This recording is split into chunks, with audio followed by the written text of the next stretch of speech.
You asked me to prove my point. I'm trying to do that. Because these things are immaterial, they are not material. Therefore, they are not a product of the material universe. They're outside the material universe.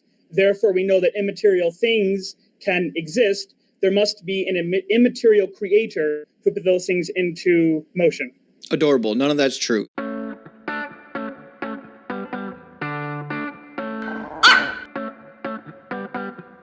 Speaking of adorable, I have my buddy Poppy here. He's going to help me out today. As some of you might know, he was recently diagnosed with terminal heart disease, so I keep him handy, I keep him close. That's his picture over there. Can you see that? This is his picture. My son had that painted for me, and I think it looks a little bit like him. But anyway, that was Justin from DZ Debates, and he's one of my favorites. I love him. The caller in this episode was trying to use philosophy.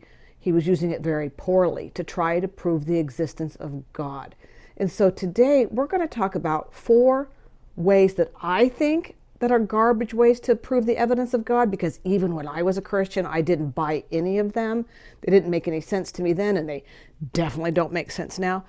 And I want to talk about one way that could be okay for a certain population of people, mostly because I have a personal experience with it.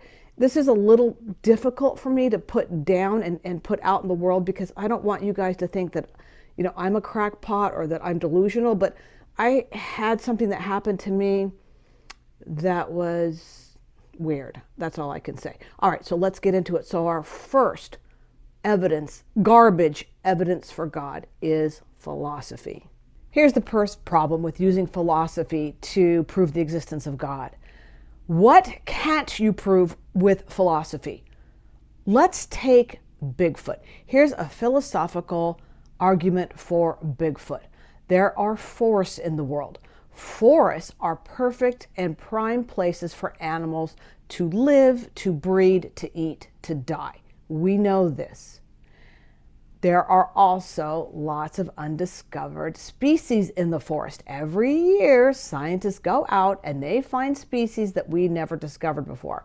Usually they're like little bugs and stuff, or I think last year they found like a monkey species that they never heard of, a little monkey. I'm not sure about that. I think so. But anyway, we have undiscovered species out there. Bigfoot is an undiscovered species. Therefore, Bigfoot exists. You could use the same argument with the Loch Ness Monster, with leprechauns. The second reason that it's a garbage way to try and prove God is because wouldn't we have proved it by now? We have spent thousands and thousands of years using all sorts of philosophical arguments to prove the existence of a God, even before Jesus existed. And we're no closer to having evidence of God using our mouth and using our thoughts than we did thousands of years ago. We wouldn't have William Lane Craig trying to use his philosophical arguments to prove God. It would already be done. And thirdly, let's just be honest, your average person doesn't understand philosophy. I took a philosophy class in college, and I'm not going to lie, I couldn't understand half of it. It got so deep. So if God needs philosophy to prove him, and the average person really doesn't have a grasp on it and can't get a grasp on it, does that make any sense? No, it doesn't. Number 2 garbage way to try and prove the evidence of God is Pascal's wager. How many times do you see Christians saying, well, I'd rather take the chance and go to heaven than end up going to hell? I mean, what do you have to lose? It's an appeal to reason, to logic. Like if I as a Christian, if I worship God, then I'm going to heaven, and if you don't, if you lose, you're going to spend eternity in hell. So there's 2 problems with that. Number 1, which God? Which God? You see, Christians are still playing with fire themselves, because how do they know it's the right God? What if it's the God of Islam? What if it's Vishnu? What if it's the thousands of other gods? How do you know which God is the right God? And number 2, who says you're not losing anything? Who's saying that you're not losing anything? I lost a lot by spending 50 years in the church. I lost time, which I'll never get back. None of us are ever getting back any minutes that we waste. They are never, ever coming back. And number two, I lost a lot of money. If you're a Christian and you take the Bible seriously, you're tithing 10% of your income. So if you make $100,000 a year, you're supposed to be giving $10,000 of that to God. Take $10,000 over 50 years. That's $50,000. Editing Laurentia here, slipping in to say that apparently not only do I not understand philosophy, I don't understand basic math either, because I made a huge mathematical error. It would actually be $500,000 that you lost if you had done 10,000 over 50 years, which I really didn't. I estimate that I lost over the course of my Christendom about $100,000. But whether you've lost $1,000 or 100,000 or 500,000, 50,000, it doesn't matter. You've lost that money. It's gone and you'll never get it back. Okay, back to the program. That's a lot to lose. That would buy a really sweet, sweet car, wouldn't it? Down payment on a house? That's a loss to me. Being a believer indeed comes with a very steep price. Don't let them tell you otherwise, because it does. It's your time, your money, and your mind. It's your mind. I'm damaged, and I will always be damaged from being brought up in a fundamentalist religion. The third garbage way to try and prove the existence of God is morality. How often do you see this, where Christians will say, well, where do you get your morals from? An appeal to an ultimate moral authority. All you have to do is read the Bible and use common sense to see that the God of the Bible, at least, and that's the one that we're talking about right now, the Abrahamic God, has no morals. He can't even stick to his own moral standard, thou shalt not kill. He does that over and over and over again. He can't even stand up to human morals. Humans are actually more moral than the God of the Bible. And how do you explain people like the Japanese culture, many Asian cultures that are not theistic, and they have a very high degree of morality? How do you explain that? That was one that always tripped me up. And I remember when my preacher would talk about this, I'd be like, yeah, but there's Japanese people. They have very little crime, very high moral standard. Doesn't make any sense, does it? The fourth garbage way to try and prove the evidence of God is miracles.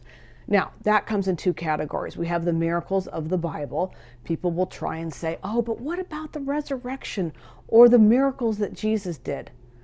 We don't have any proof for those. Those are supernatural events that we have no proof for. And no, we don't have eyewitness accounts in the Bible. The Gospels are not eyewitness accounts. Not only can we not prove the miracles in the Bible, they've never been replicated. Apparently, Christians are supposed to be able to perform miracles. This is what we're supposed to be able to, well, not we, I'm not a Christian anymore, but when I was a Christian, or true Christians, they're supposed to be able to perform miracles. How often do you see that happening? No, it doesn't happen.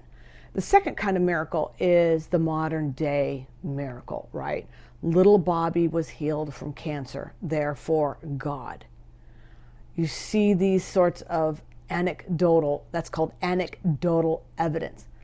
But again, I'm going to go back to the old saying, has we ever seen God heal an amputee?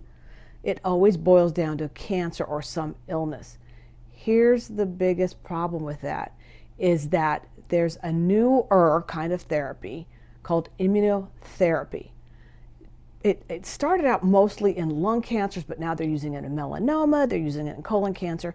It's drugs that help your own immune system fight the cancer, and there have been miraculous cures and miraculous recoveries using immunotherapy, which is using your own body to fight the cancer. How do we know that in these cancers that were miraculously cured, doctors don't have an explanation? How do we know that our own body didn't turn itself on like these drugs do. Doesn't that make more sense? Since we know that certain drugs can turn on our own immune system, we don't know that our own immune system doesn't turn on in some rare cases. It doesn't happen often, but how do we know that? How do we know that that doesn't happen? Doesn't that make a whole lot more sense? So I think the advent of new drugs that use your own body to kill cancer proves that your body can probably do it itself in some certain cases. In other words, they're spontaneously healing themselves. We know that that probably happens.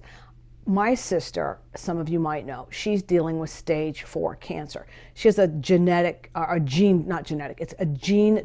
cancer. And in the last 15 years, they've come up with drugs that help suppress that gene. For some people, it doesn't work. Sadly, they will die in a very short amount of time. Other people respond to the drug well, and they'll live a certain amount of years and do quite well. And then there are people, and this is split like into thirds. It's like a third do terrible, it doesn't work, a third do okay, and a third do very, very well. They become actually somebody that's called NED, N-E-D, no evidence of disease. And thank goodness my sister is one of them. She has been dealing with this for many years and she has no evidence of disease. That doesn't mean she's cured. It's not a cure, but this drug helps, it suppresses the gene. Do you see where I'm going with this? Do you see what I'm saying? That modern medicine is making miracles happen. And we don't know that our bodies sometimes spontaneously don't make their own miracles happen. We don't know that, but that makes a whole lot more sense now that they're discovering drugs that can do this using our own body instead of just chemo, which is trying to kill the cancer.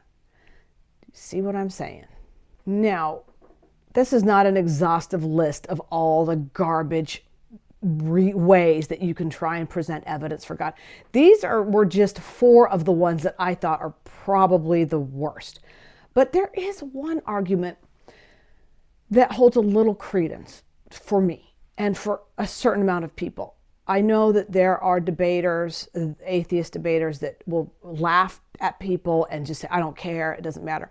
But I feel like if you've had a personal experience or a personal revelation from a God, I mean, I can't call you a liar. I'm not going to call you a liar because I don't know. I don't know. I know that no God has revealed themselves to me. That doesn't mean a God hasn't revealed themselves to you. So for you, that could be evidence. It's not evidence you can really hope that other people will understand. And the reason I say that is when I was a Christian, of course, I thought that anything good that happened came from God, and I thought that anything bad that happened just happened. That's just life in the big city. But I'm going to say that this is a weird thing for me to put out there, but I'm going to tell you just a very brief story of something that happened to me when I lived in a home. This is the home that I lived in before I live now. This was not an old home. That's the weird thing. It wasn't old. But I had some weird experiences in that house that I can't explain. I don't believe in ghosts, and I don't believe in spirits, and I don't believe in God. But yet I had some really weird things happen. I would feel something jumping on my bed. I would feel my bed shake. This is just one of many, many things that happened while I was in this house. I'm not going to ascribe it to something supernatural. And I hesitate to tell people because they don't believe me. But the truth is that every single person in my house experienced this. People that would visit experienced it. I don't know if I lived in a haunted house. I don't know if this was maybe this home was sitting on, what do they call that? Where, the land beneath you gives way and it's about ready to go. It's still standing as far as I know. I don't know, but there was something weird in that house. It's not why I moved. I ended up not caring. I would just say really loud, I don't care who you are or what you are. You don't bother me. And it didn't really. So I moved and nothing like that has ever happened in this house. I don't know how to explain that. The only thing I can tell you is it did happen to me. I don't know. But that brings us to the end of today's episode. Thank you so much. I hope that you at least like this video. Give me a thumbs up if you did. If you didn't, that's okay. You can give me a thumbs down. I don't really care. Particularly, I have to just be me, and I just have to put this out there. So I will see you next time.